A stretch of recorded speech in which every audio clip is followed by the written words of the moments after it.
On this episode of China Uncensored, they're calling the Dalai Lama what? Hi, welcome to China Uncensored. I'm Chris Chappell. You know, I've been called a lot of things during my time as the host of China Uncensored, an undercover CIA agent, a gray space alien, but that pales in comparison to what the Dalai Lama has to deal with. The exiled spiritual leader of Tibet has been called an ingrate, profaning, Nazi-loving Muslim dictator. Oh, sorry. Apparently that was an understatement. Make that the worst dictator in the world today. But hey, you know who respects the history and tradition of Tibetan Buddhism? The officially atheist Chinese Communist Party. If it were up to this guy, there wouldn't even be a Dalai Lama anymore. Let me explain. The Dalai Lama will be 80 in July. People, including the Dalai Lama, are beginning to talk about what will happen when he dies. In Tibetan Buddhism, when that happens, the Dalai Lama reincarnates as a young child who becomes the new Dalai Lama. The current Dalai Lama is the 14th one. So, who will the next Dalai Lama be? That's a pretty big deal for the future of Tibet. The Dalai Lama has tremendous influence in Tibet. And gosh darn it, if the new Dalai Lama supported the Communist Party, wouldn't that just be grand? At least that's what Beijing thinks. But there's no way the next Dalai Lama would support a regime that in a few decades reduced the number of Tibetan monasteries from over 6,000 to 8, and has killed at least 400,000 Tibetans, and that's the conservative number. The current Dalai Lama says it's 1.2 million. Well, the Chinese regime might have a way to get what they want. In Tibetan Buddhism, it's not just the Dalai Lama who reincarnates. The Panchen Lama, another senior figure in the religion, also goes through the same reincarnation process. When the previous one died, the Dalai Lama appointed a boy in Tibet as the new Panchen Lama.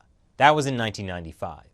Shortly after, the boy and his entire family disappeared, and no one's heard from them since.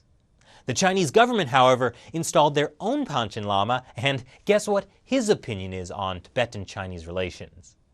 When the Dalai Lama dies, it's a good bet there'll be a state-sanctioned Dalai Lama. Except the current Dalai Lama has once again been a thorn in Beijing's side, saying that he doesn't have to reincarnate at all, and the position of Dalai Lama can cease to exist.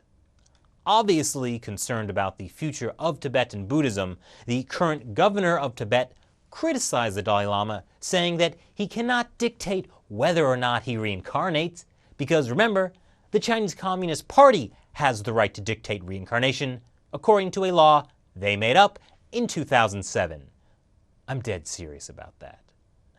Clearly, the Dalai Lama is profaning religion and Tibetan Buddhism. Just a brief note here that the guy saying all this stuff, the governor of Tibet, was appointed by the Communist Party, used to teach Marxist theory, and reports directly to the Communist Party chief of Tibet, Chen Quanguo. But it doesn't stop with the Chinese regime.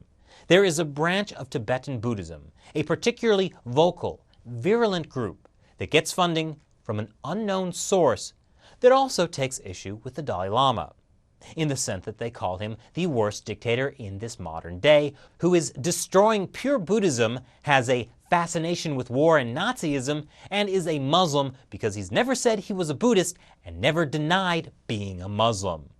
The controversy between this group of Tibetan Buddhists and the Dalai Lama centers over whether or not Dorje Shugden, a protector deity of sorts, should be worshipped. The Dalai Lama says no. They say, yes, you Nazi-loving Muslim. Now, it's really hard to know what's going on with this group inside Tibet because, well, the Chinese regime isn't exactly letting independent foreign researchers into Tibet. It's also unclear where the funding to hold all of their protests slandering the Dalai Lama is coming from. But it just does sound like something the Communist Party must enjoy. The greater the division in Tibet, the less likely they can unify behind a single spiritual leader, and that's in Beijing's interest.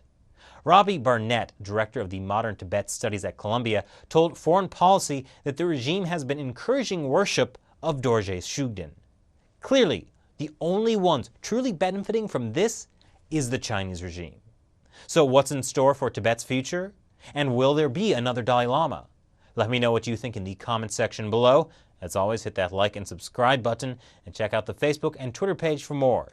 You can also go to ChinaUncensored.org to sign up for the weekly China Uncensored newsletter.